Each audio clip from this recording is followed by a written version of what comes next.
Guys ఇదిగోండి ఇప్పుడు మనమైతే టెంపుల్ దగ్గరికి వెళ్ళిపోతున్నాం. ఇక్కడ నుంచి లైటింగ్ అంతా కూడా హంగామా సూపర్ ఉందన్నమాట.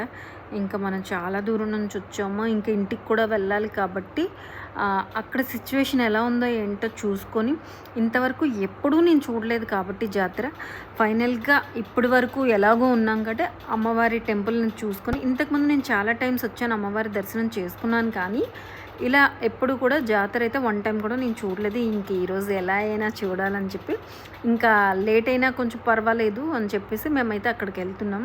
సో ఇదిగోండి మనం అయితే అక్కడికి వెళ్ళిపోతున్నాం. కానీ దర్శనం అవ్వదని నాకు ముందే తెలుసు, ఎందుకంటే అంతమంది జనాల్లో మనకి దర్శనం దొరకడం అనేది అంత ఈజీ కాదు.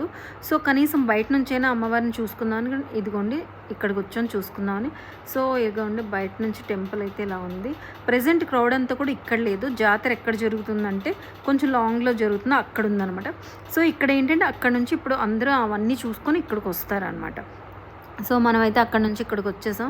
ఇదిగోండి జాతర అయితే ఇలా జరుగుతుంది. అమ్మవారి అంతా అంటే లోపల అమ్మవారిని అలంకరించడం బయట నుంచి కనిపిస్తుంది, కానీ అంత క్లియర్గా అయితే కనిపించలేదు మాకు. బయట అయితే ఇలా ఉంది. సో ఇక్కడ కూడా ఇదిగోండి ట్రాఫిక్ చాలా జామ్ అయిపోతుంది.